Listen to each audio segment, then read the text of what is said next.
Welcome to Doing Bits, a new podcast series by Savage Magazine, where we discuss everything weird and wonderful about sex. I'm Zara. And I'm Leila. On today's episode, we're talking about ruthless ways women have told their partner they're shit in bed. Let's be real, girls. Men ain't shit in general, and the bedroom is no exception. I remember one partner I had, and at first the sex was great, but then it turned dull and vanilla. I had feelings for him, so I didn't want to tell him and upset him for months. So for months I enjoyed this sex and I'd close my eyes and think of other people, which sounds horrible, I know, but I was so relieved when he finally ended it, although I wish I did tell him earlier. What about you? Yeah, I mean, I've been in that situation. I've actually told one of my exes that we didn't have enough sex. I mean, it was great at the beginning, but after a while, I could just tell he wasn't as interested. I didn't really understand like why he didn't want to have sex as much and why we had lost the spark. But I actually found out after like 3 months when he told me he had erectile dysfunction, which he hid from me for so long. So he'd actually been using medicine to hide it, and I did wish he told me sooner because it did actually like have quite a big effect on my self-esteem. But yeah, I didn't really know much about it because we were both quite young, so kind of had to go online to read about it. But yeah, at the time, like I thought I had a normal sex drive, but he actually told me that I was like mad for it, and I started to believe it, and I went like days and weeks without sex, even though I'd see him like nearly every day. So yeah, my self-esteem was in bits. And obviously, you know how it works. I had to ask him to take a pill, and sometimes he actually refused. So to have sex, because you have to take the pill to get Yeah. get hard. So yeah, he didn't. He just sometimes didn't want to do it. So like after a couple of months after that, I just thought enough was enough. And I told him to get treatment for it, which he refused to do. So yeah, it was partly one of the reasons for our breakup. Quite Yes. sad, but No, I don't no. blame you though, because I feel like sex is such an important thing in a relationship, and like when you take that away, like of course that's going to destroy your self-esteem. Like personally, for me, when I'm getting in a relationship with someone, like sex is one of like the things that like bring us together, and like while we're dating, and makes me like wonder if I want a relationship with you. And I do think, Yeah, like, boys, when you first get in a relationship with them, they act all like the best boyfriend ever. And then once they get comfortable in a relationship, they just think like, oh, this is it. I've got this girl now. Like, I can stop trying and she'll just stay with me. And it's like, for me, like a relationship literally is just like a friendship, but with intimacy and sex. So if you take away that intimacy and sex element and it's no longer there, then what's the point? Like, it's basically a friendship. And like yeah, obviously in a relationship as well, like you're swearing yourself to be loyal to that person, but then if they're not having sex with you, it's sort of like, wow, what am I meant to do? Obviously, you said that thing about you being mad for it. Like people act like if you ask for more sex from your boyfriend, like or your girlfriend, like that you're some kind of like creep or like nymphomaniac, like you're addicted to sex. But I feel like the need for intimacy, like it's so normal and it's like it's a human requirement. Like as humans, we all want to be affectionate and stuff. And if your partner isn't giving it to you, you basically do have every right to leave his ass. Like hot girl summer literally is around the corner after all. But anyway, forget about relationships. What about one night stands? yeah. I mean, with one night stands, I never really tend to tell them if they're not great at sex because it's awkward. Like I feel like I don't even know them, so it feels weird to be critiquing them like on their sexual habits. I mean, sometimes I have actually lied and told them that they were really good and just been happy that it's over afterwards. But you never have to see them again, so it's not really something like you feel like you need to tell them. But Yeah. I mean, I'm not a big fan of one night stands anymore. I feel like they're just awful.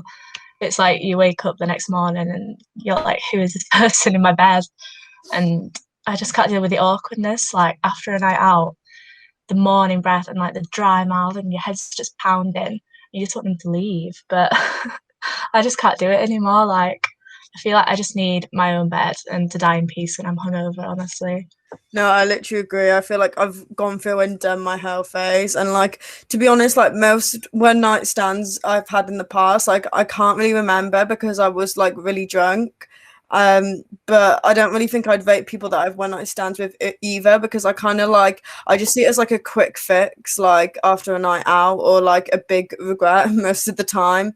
Like I think it's all, I agree, like it is all fun and games until you both kind of like wake up in the morning and you're both sober and awkward, and then you kind of have to like awkwardly hint for them to get out and just be like, oh, like I'm going in the shower, I've got a lecture at 1, like get out.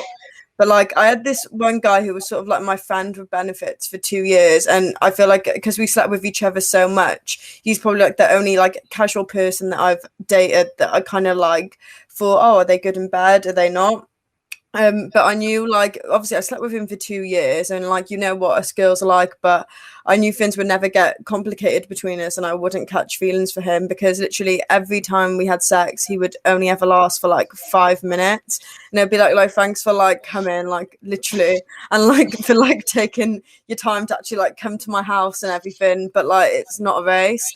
And I never tell him to his face though, because I wouldn't want to upset him. And I feel like I don't think I'd ever tell a boy unless I was properly like dating them or in a relationship with them that they're bad in bed, because I'm just not that ruthless. But then I also feel like surely like some of these boys can work it out themselves. Like surely when he was having sex with me, he should have realized, oh, like I am doing it for 5 minutes every time. Like surely she's not happy. Like all these hours of porn they've watched, like your average porn videos like what, like 10-30 minutes long, so like why are you only lasting like 5 minutes? Honestly, like they've literally spent like fucking hours of their life like watching these videos, and it's literally clearly gone to waste.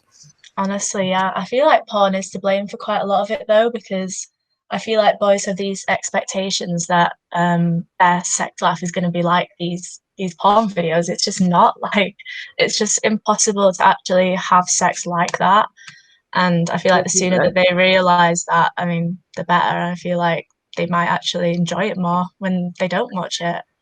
But with one guy that I was seeing recently, before he disappeared like off the face of the earth and ghosted me, I told his mate, because I saw this video on Snapchat that he put on of him. He was like joking about him like going off to have sex with some girl. So I put that he was a 1 minute wonder, and he was fuming, but he did deserve it. Like it's always the fit ones that shit shags, I find. Like I feel like they think that their looks can make up the fact that they have a shit personality and they can last like max 3 minutes. But I feel like if you're not enjoying sex with someone, like if it's your boyfriend or your girlfriend, or even if it's just a buddy, you should tell them. But also, it's really awkward if you don't really know them that well. And yeah, I mean, it does come across like as ruthless, like you said. But I feel like maybe they probably would rather know in the long run, because I would if that was me. But Definitely. it's like as well when you're having sex, like there's just some really awkward questions that sometimes get asked by boys. It's like, or if they ask you about contraception, like if you're on the pill, like, it's just a weird time to ask. Like surely you'd ask before.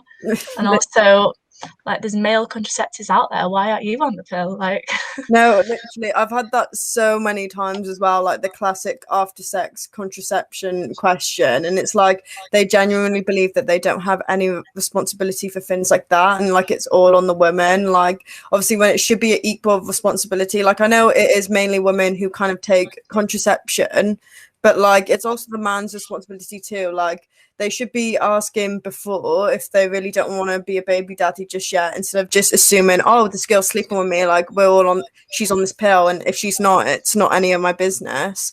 But like anyway, why am I even like taking this pill and like suffering with all the side like effects that it has, like the mood changes, the headaches, the irregular periods, the acne, the weight gain, literally all for like dead 5 minute sex. Like, some boy that I've recently just been seeing, I kind of told him I wanted more sex because we were seeing each other quite seriously, and so I felt comfortable to tell him that. Like, and I was saying it in a nice way. I didn't kind of come across in a horrible way, because the sex ed used to be really good, and then it kind of just like stopped. And I felt comfortable, obviously, telling him how I felt. And I asked him, like, are there any problems? Because, you know, our sex started off as amazing and then it just stopped. So I was like, obviously, there's something not right here. And then he kind of said, like, oh, there isn't, like, I'm just tired. I'm just this. But, like, now that you've told me this, like, we'll have sex more. But, yeah, like I said, we went from having sex every day to barely at all. Mm. And like it just that destroyed my self-esteem then as well, and like how I felt about me. And also like I was like, well, I'm only 20, I'm young, like I don't need to stay in a relationship like this. Like there's other people out there who will give me sort of like the excitement and like the intimacy I need.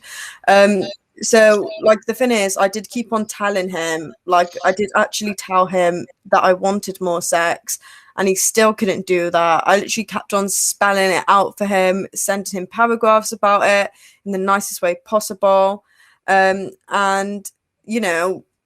still nothing. So obviously I kind of left that situation. He got upset, but then it's sort of like, how can you not do anything about what I'm upset about shitty sex, and then you get upset that I'm stopping seeing you.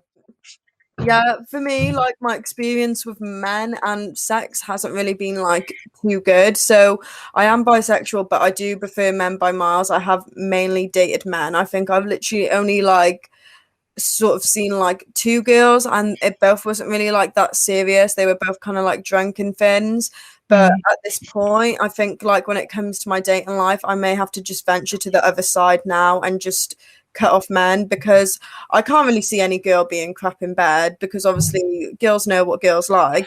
But Mm. even if they are, like, I think at least they would try do something about it. And that's kind of what bothers me with men. They kind of just seem to lack like the mental capacity to be like intimate for a long period of time. Have you ever had a guy who's like constantly being good at sex, or is that just a myth for you?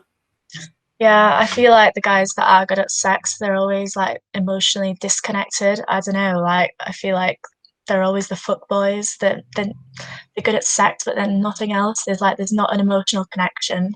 I don't know if that's just boys in general, but I find it is quite a lot of times the case. Like, I don't know, they just seem like mentally detached, and I don't know what causes it, but I guess with some guys that have been in like long toxic relationships. They just want to get back out there and just shag as many girls as possible. And it's not great. Like, I mean, you're never going to have a connection with that sort of person. No, definitely. But honestly, like, it's funny you say that, because that guy that I used to sleep with, who only lasted 5 minutes, was literally like the biggest fuckboy I know. And like loads of girls would go up to me and be like, "Oh my god, like you're sleeping with this guy, like so am I." And they'd be looking at me like expecting some kind of like drama and stuff. And I literally just be like sat there like, "Bro, like you're like the 10th girl, like to tell me this, like I don't care." Obviously, because I wasn't seeing him as serious. So like he's free to do whatever. But at the same Mm. time, I didn't get it. Like he was good looking, but I was like, how can you get so many girls when you literally only like last like a few minutes in bed? And Yeah. like none of these girls ever said that to me. Like it was like kind of like some like kept secret. But I was literally Yeah. like, how? So I feel like sometimes even boys who like, maybe that's like a problem. Like maybe boys who sleep with a lot of girls, maybe it sort of like diminishes like the importance of being good in bed, and that's Mm. why a lot of them are crap. Thank you for listening to Doing Bits today. Our magazine will be launching on the 27th, so do keep your eyes peeled and follow at Savage Magazine on Instagram and TikTok for updates. And don't forget to include the asterisks. Bye. Bye.